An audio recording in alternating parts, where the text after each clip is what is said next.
હળવદના chemical ચોરીના પ્રકરણમાં ભાજપના આગેવાન સામે પણ ગુનો નોંધવા પત્રકારોનું આવેદન. મુખ્ય આરોપી પોતાના નિવેદનમાં તેનું નામ લખાવી પુરાવાઓ પણ આપ્યા હોવા છતાં હજુ ધરપકડ ન થઈ. તાકીદે કાર્યવાહી નહીં થાય તો આંદોલનની ચીમકી ઉચ્ચારી છે. હળવદ તાલુકાના શક્તિનગર ગામ પાસે કેમિકલ ચોરીના ગુનામાં સંકળાયેલા ભાજપના આગેવાન નયનભાઈ ઠાકરજીભાઈ દેત્રોજાની સામે કાર્યવાહી કરવા માટે પત્રકાર દ્વારા મામલતદાર તેમજ પોલીસને આવેદનપત્ર પાઠવવામાં આવ્યું છે. આવેદનપત્રમાં જણાવ્યું હતું કે ગત તારીખ 3/8/2024 રોજ એસઓજી મોરબી દ્વારા હળવદ તાલુકાના શક્તિનગર ગામ પાસે એક રેડ કરવામાં આવી હતી. તેમાં કોઈ અજાણ્યા વ્યક્તિ દ્વારા ટેન્કરમાંથી કેમિકલની ચોરી થતી હોય જે અંગેની પોલીસ દ્વારા ટેન્કર માલિકને જાણ કરી ફરિયાદ નોંધવામાં આવી છે. જે બાદ તે સંદર્ભમાં લખતા પોલીસ દ્વારા ધરપકડ કરી. તેમાં હળવદના 2 પત્રકારોની પણ આરોપી ફક્ત કૌટુંબિક સગા હોય ને તે આધાર પર ધરપકડ કરવામાં આવી હતી. બાદમાં તેઓને કોર્ટમાંથી જામીન ઉપર મુક્ત પણ કરવામાં આવ્યા છે. આ તપાસ દરમિયાન ગત તારીખ 17/9/2024 રોજ આરોપી એવા હરીશભાઈનું પોલીસ દ્વારા નિવેદન લેવામાં આવ્યું હતું.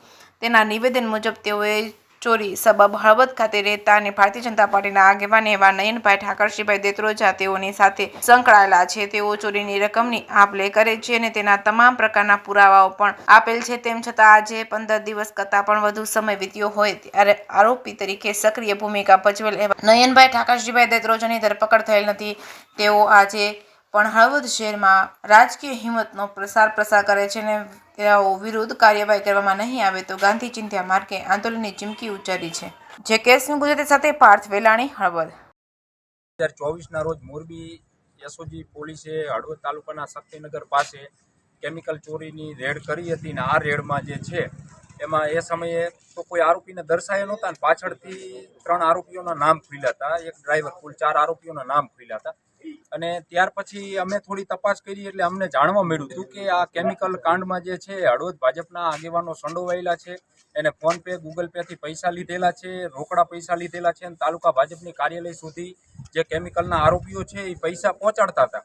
એ આખો જે કૌભાંડ હતું એ અમે આવનાર દિવસોમાં ખોલવાના હતા અને એ ભાજપના જે અહીંના આગેવાનો છે એમને ખબર પડી તો પછી મારું અને બળદેવનું જે નામ છે કોઈ પણ પુરાવા, આધાર પુરાવા વગર અમને આના આરોપી બનાવવામાં આવ્યા. 7 દિવસની જેલ એન્ટ્રી પણ કરાવવામાં આવી જેથી અમે જે છે દબાઈ જઈને આ જે આગેવાનો છે એમના કાંડ જે છે ખુલ્લા ન પડે તે માટે થઈ અને અમારી ઉપર જે છે ફરિયાદ દાખલ કરવામાં આવી. અમને કેમિકલ ચોર બનાવવામાં આવ્યા, જેલ એન્ટ્રી કરાવી, 7 દિવસ જેલમાં પણ રખાયા.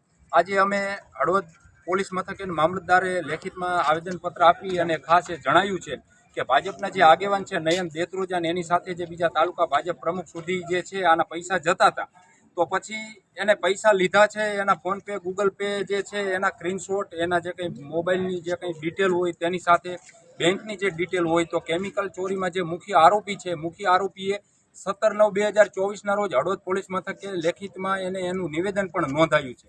તેમ છતાં પણ જે પોલીસ છે આરોપી સામે કોઈ પણ પ્રકારની કાર્યવાહી કરતી નથી. કાર્યવાહી એટલા માટે નથી કરતી કે આ કેમિકલ ચોરીમાં જે લોકો સંડોવાયેલા છે તો એ ભાજપના આગેવાન છે. જયંતિ કવાડિયા અને એની જે આખી ટોળકી છે, આ ટોળકી જે છે મિત્રો એના કારણે આરોપી સામે કોઈ પણ પ્રકારની કાર્યવાહી થતી નથી. જરૂરી પુરાવા હોવા છતાંય અમારી સામે પુરાવા ન હોવા છતાંય અમારી જે છે રાત્રિના સમયે ધરપકડ કરી, અમને જેલમાં પુરાયા, પુરાવા ન હોવા છતાંય. અને આ જે વ્યક્તિ ભાજપના આગેવાન છે એમના સામે સંપૂર્ણ બધા પુરાવા છે તેમ છતાં પણ તેની સામે કોઈ કાર્યવાહી કરવામાં આવતી નથી. એટલે ખાસ મિત્રો મારે એક કહેવાનું એ છે કે હળવદ પોલીસ મથકે કે હળવદના પીઆઈ કે હળવદના જે પોલીસ જવાનો છે એ પુરાવા ન હોવા છતાંય અમારી ધરપકડ કરી લે છે ભાજપના આગેવાનોના કહેવાથી. જ્યારે જે આરોપી